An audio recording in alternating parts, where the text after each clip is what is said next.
we've learned that Ukrainians are surrendering in this conflict, in this war.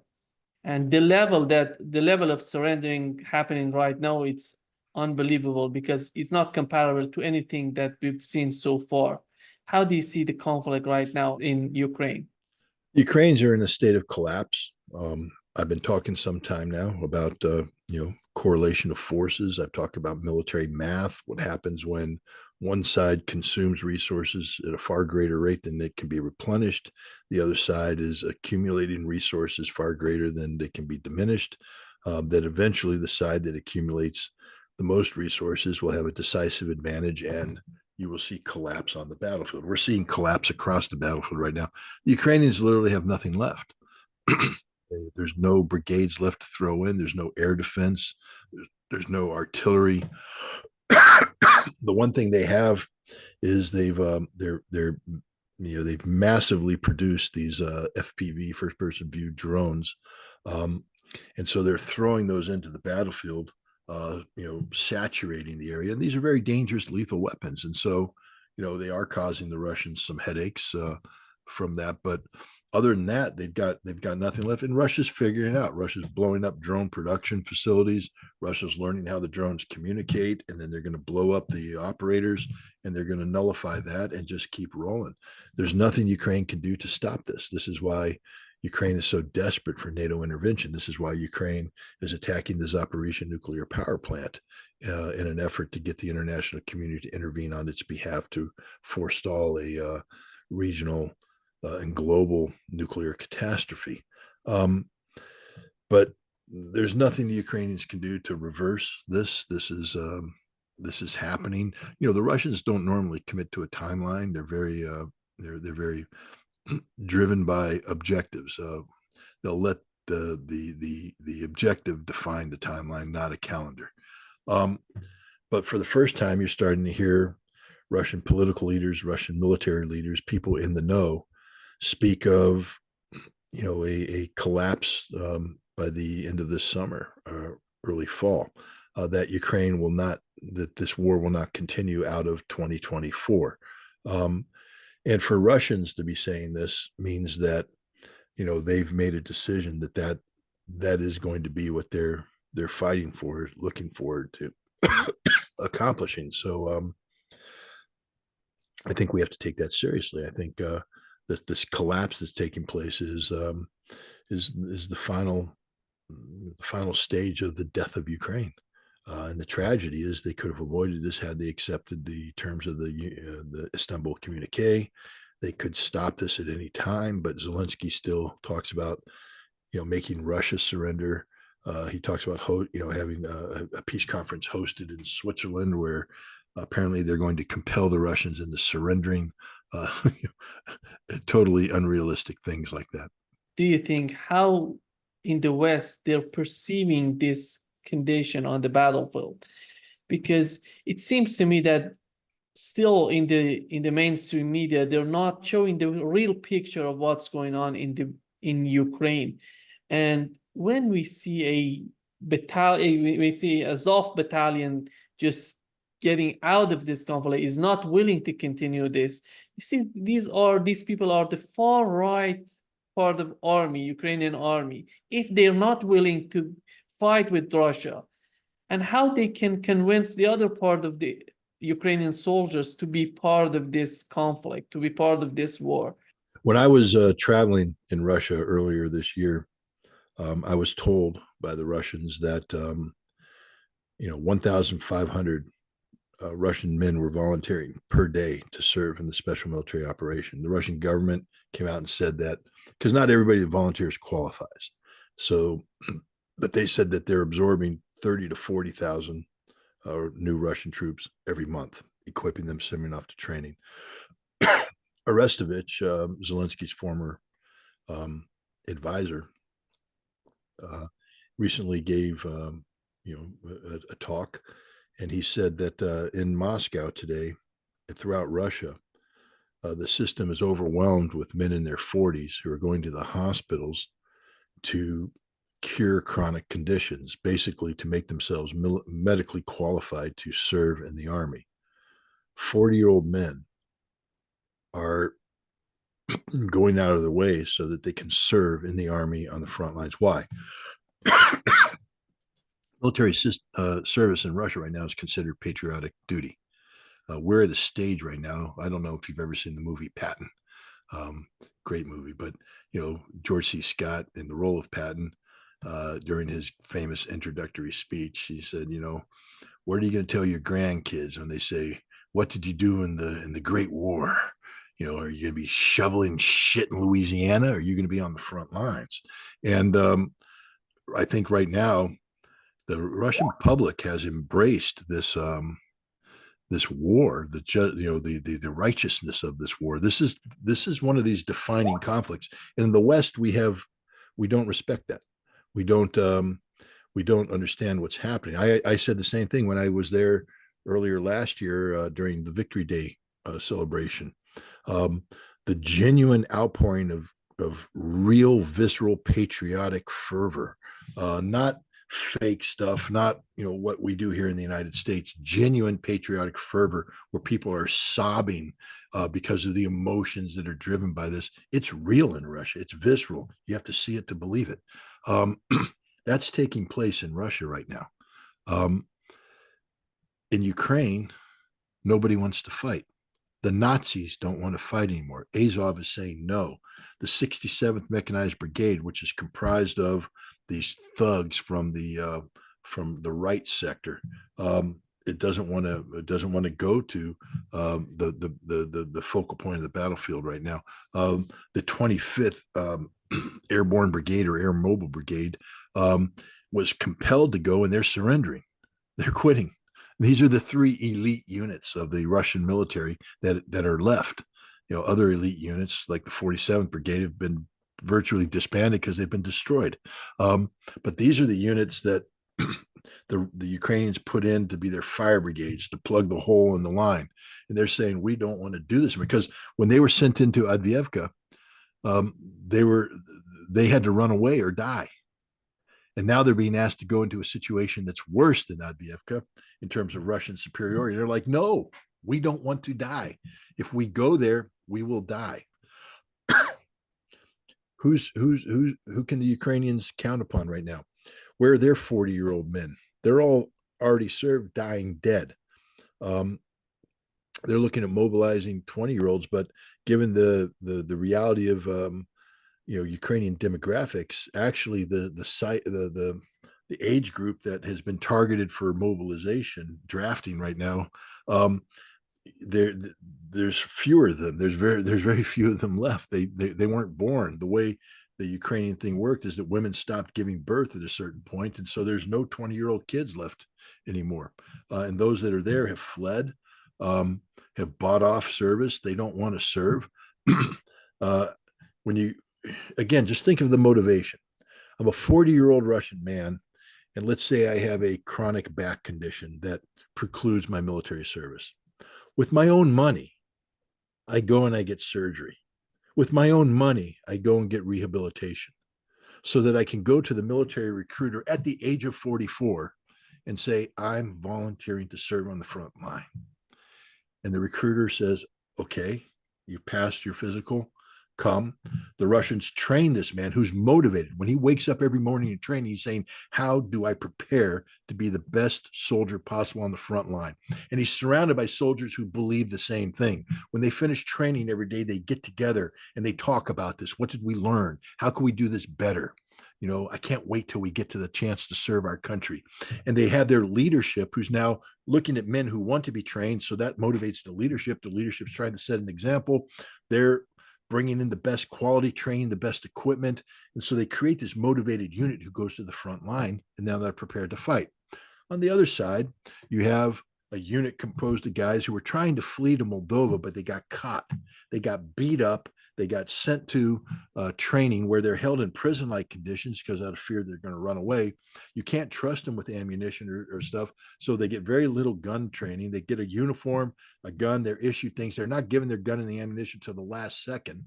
And they're put in a vehicle. They're driven up to the front line, discharged, but their leadership doesn't trust them because these guys already ran once. They don't trust them. They don't have leadership. So they come in and they said, where do we go? Here. What do we do? die. And so they're there waiting. Here come the Russians who want to fight. These guys are there. They have a choice. They can stay hunkered down. They're going to get blown up by a Fab 500, or they're going to get killed by the close assault units. They could try to fight back, but they don't have any training. They don't know what they're doing. So they're going to stand up and spray and pray, and then they'll get killed. They can retreat, but they can't, because behind them is the Kraken unit. Nazi thugs have set up machine guns and snipers, and as they move back, the Kraken unit guns them down, but they can surrender, and the Russians will take them prisoner. And hopefully more, if those who survive the Russian preparatory fires surrender. And we see video after video after video of Ukrainians just putting their hands up and saying, we give up, we give up. They have no motivation. They don't believe in what they're doing. They don't believe in what they're fighting for. They don't have the training. They don't have the equipment. They're just there to die. That's the situation on the front line right now, everywhere. The elite units don't want to fight because they know that they'll die. The other units are composed of people who don't want to be there, who ultimately have to make a decision to fight or die, and many of them opt to surrender. There's still Ukrainians that fight. It's not a pushover yet. It's not a total pushover. The Russians have to be careful. There's capabilities. There's some Ukrainians that, say, this is my country, this is my soil, I'm going to fight. But they're becoming fewer and fewer in number. Why? Because they're the ones who actually stand and fight, and the Fab 500 hits them and vaporizes them.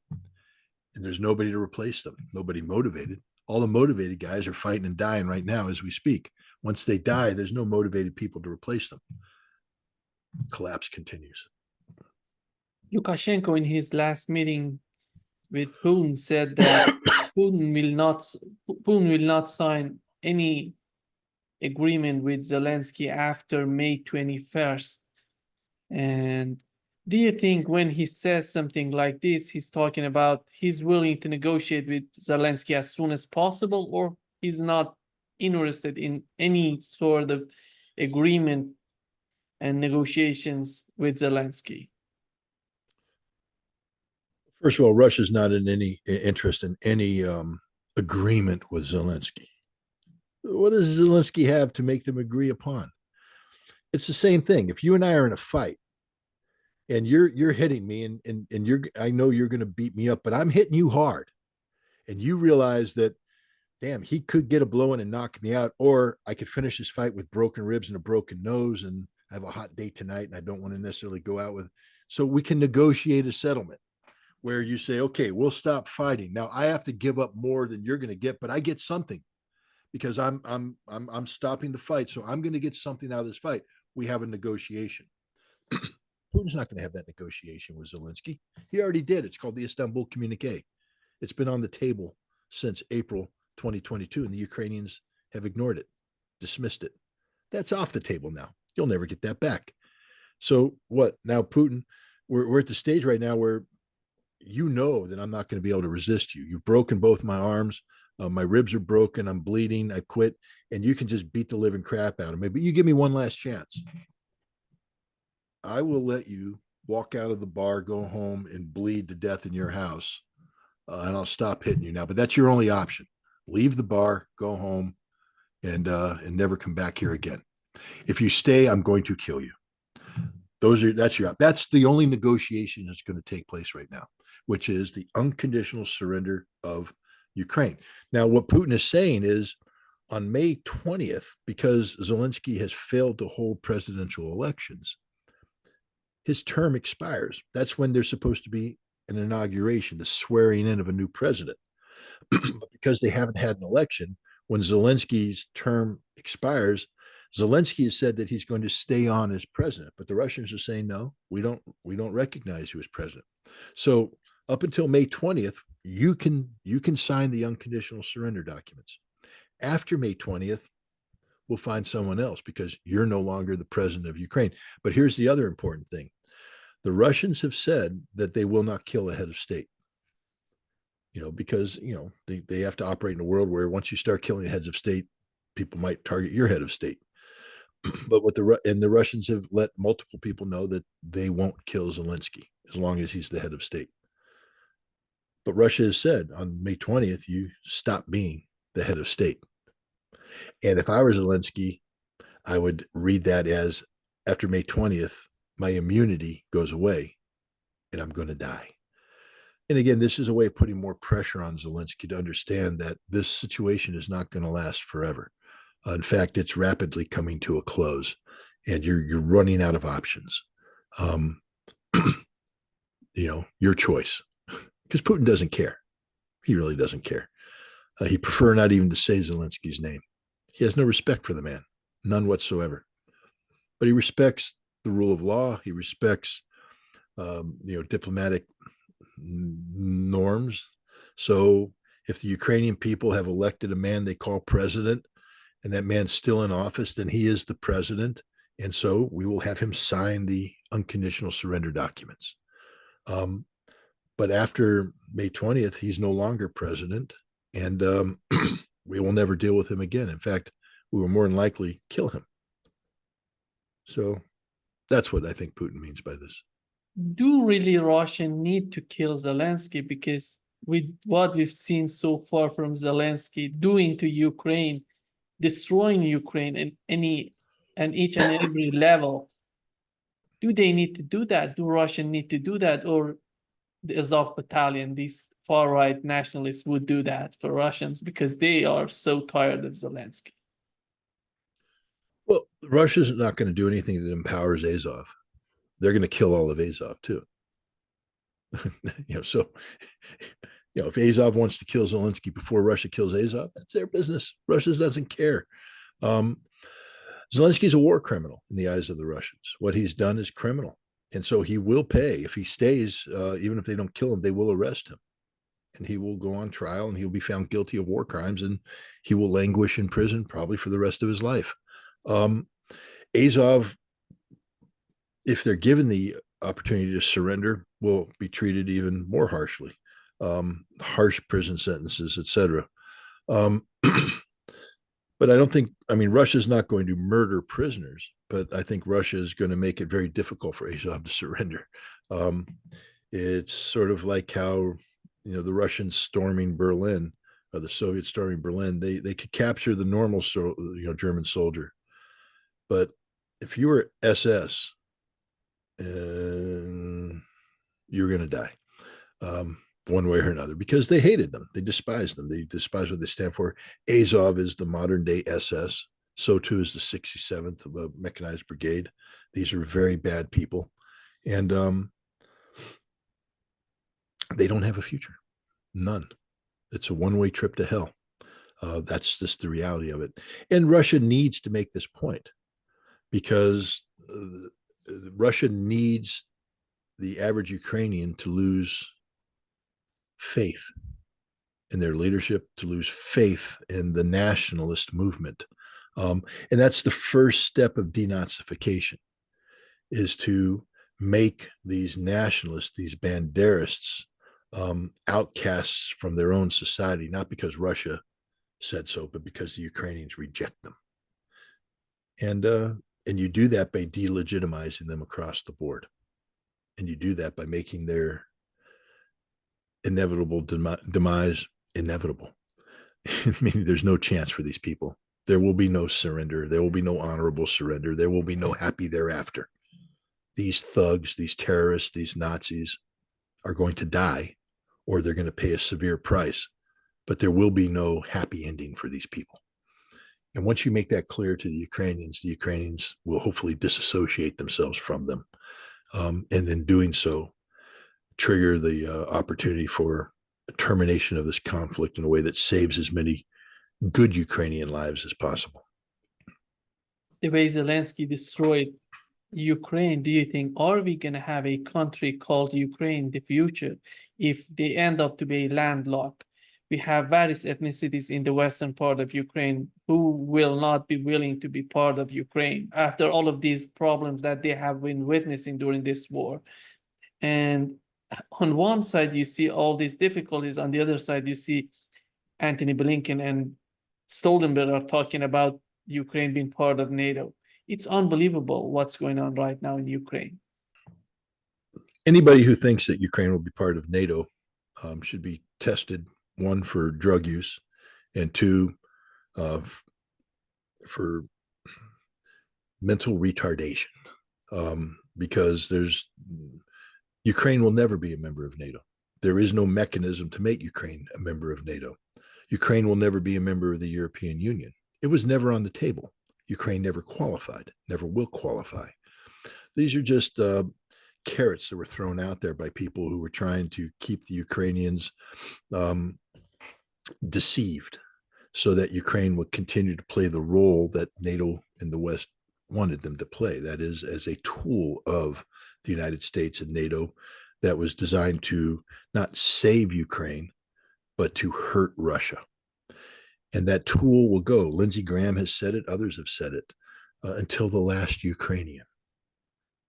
And when the last Ukrainian falls, what do you do with the tool? You cast it aside because you were never there for Ukraine. We've never been there for the Ukrainians. I've said this to you before. We don't like them. We hate them. We despise them. What's the proof? How we treat them. Is this how you treat a friend? Is this how you treat allies? Is this how you treat? And the Ukrainians are starting to wake up to this fact. This is not how you treat friends. You were never their friends. They never liked you. They being the collective West. They don't respect you.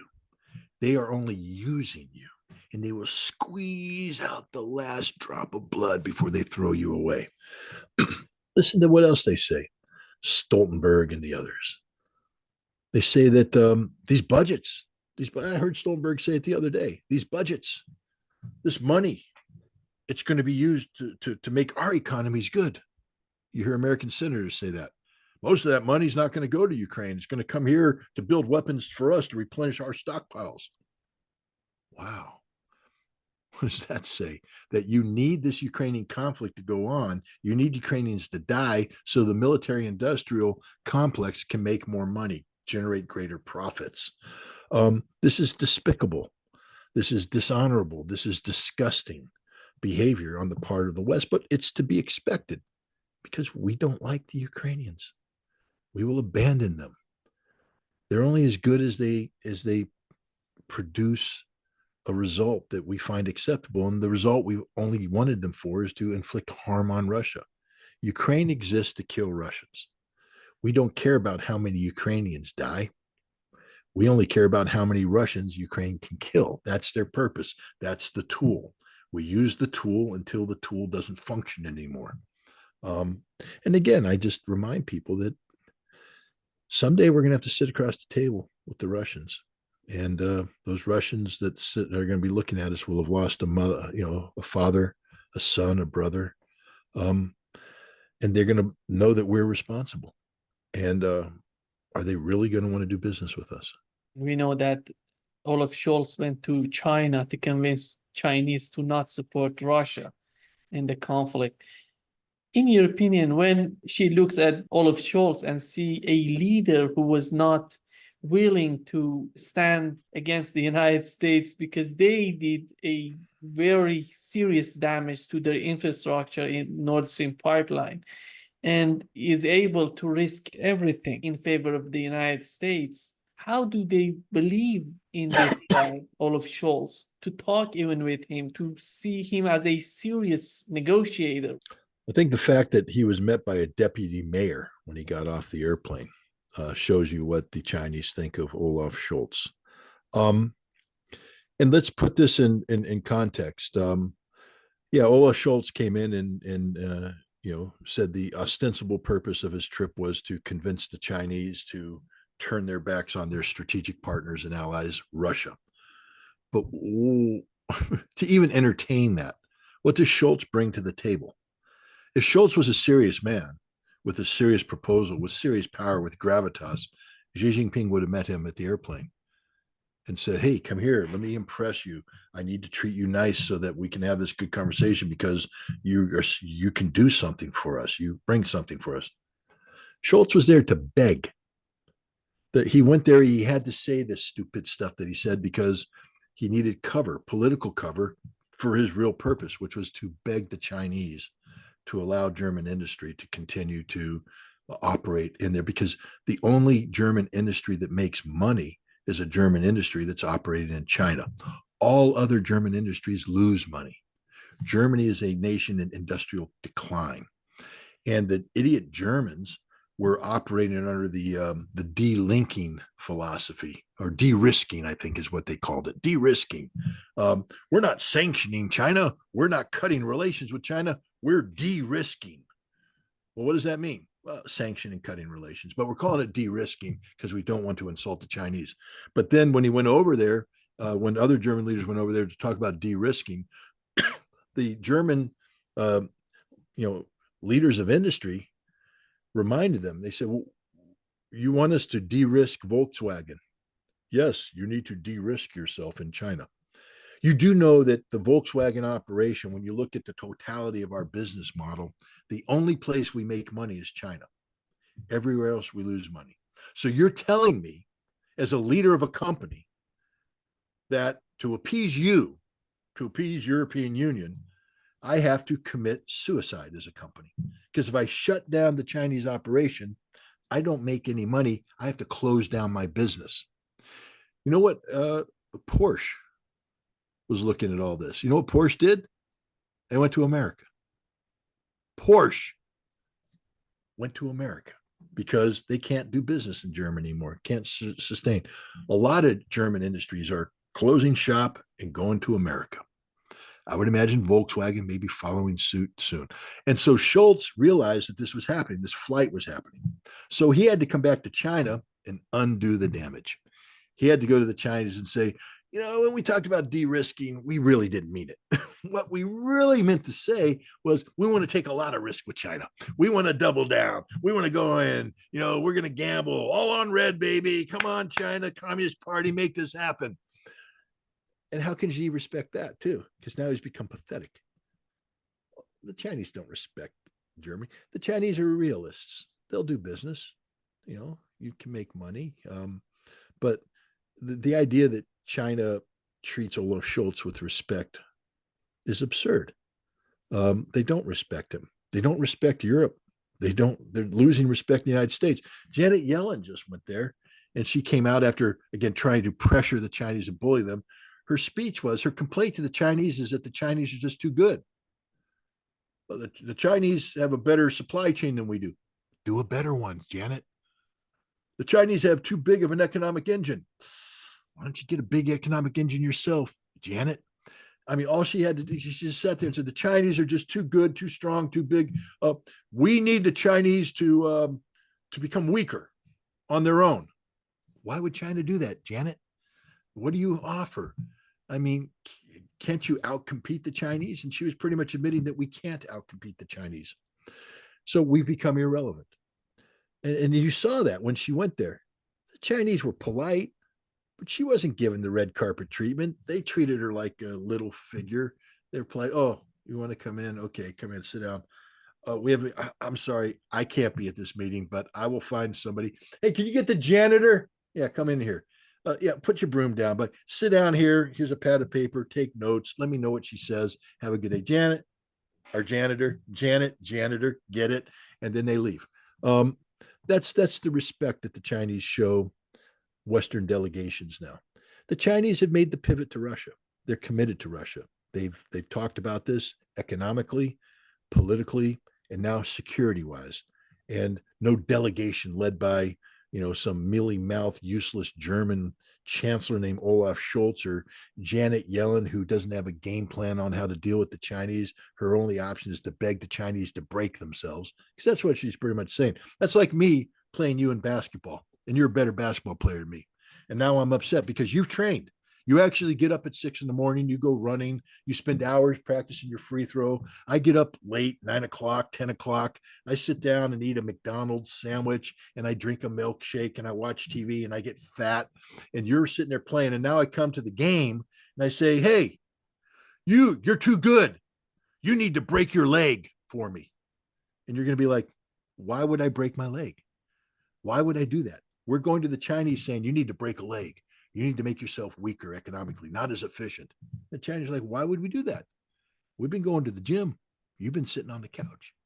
So no, the Chinese don't treat any of these. They treat the Russians with respect now because they recognize that what we're trying to do to Russia and Ukraine is exactly what we try to do to China over Taiwan. And they don't want that to happen. So the best way to prevent American European overreach on Taiwan is to defeat them in Ukraine, and China is 100% behind the Russian victory, which is another reason why Russia's going to win. They're going to win this year. They may win by August. Who knows?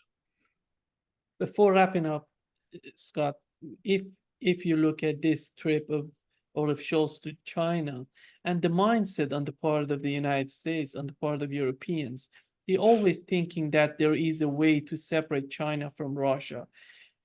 From what we've seen so far, do you think how deep this relationship, this partnership is between Russia and China?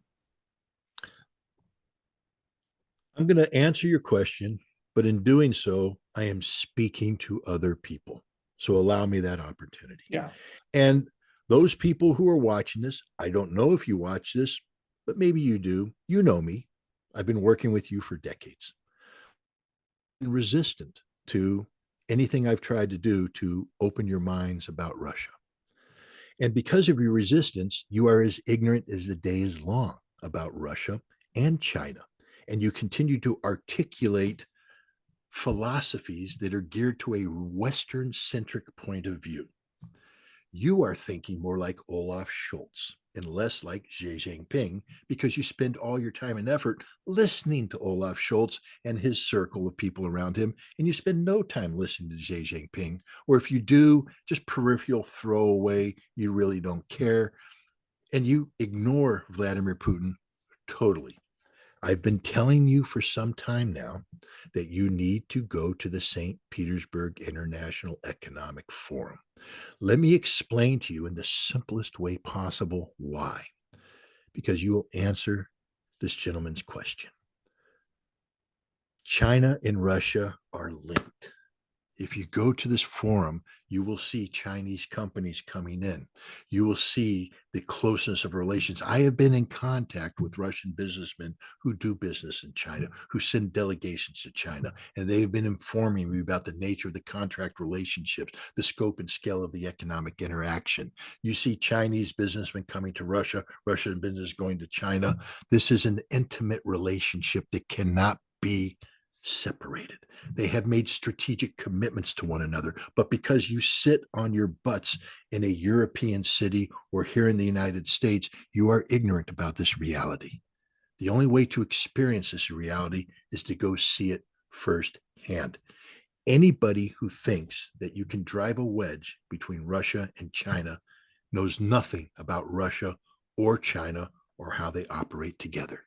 And this is the God awful truth. And I say God awful because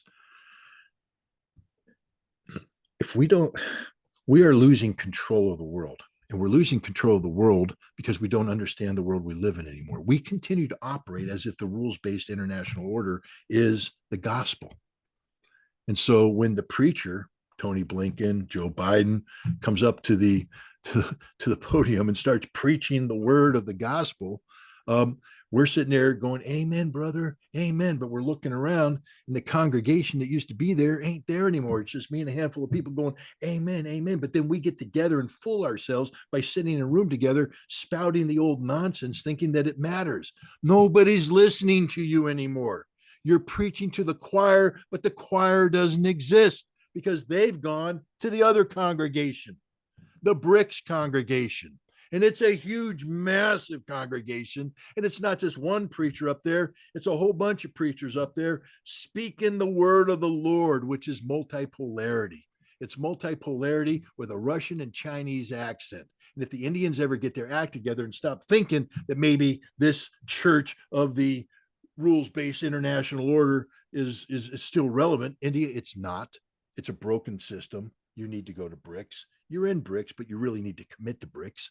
And so they'll speak with an Indian accent. They have a Brazilian accent, a South African accent. It's amazing. They have an Iranian accent, a Saudi Arabian accent. They're going to have more accents. They might have a Colombian accent soon. Who knows?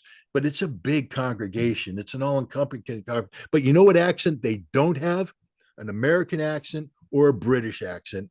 Because the Americans and the British are too stupid to understand the reality that exists today. And the longer you wait and you don't embrace this new reality, the further behind you become.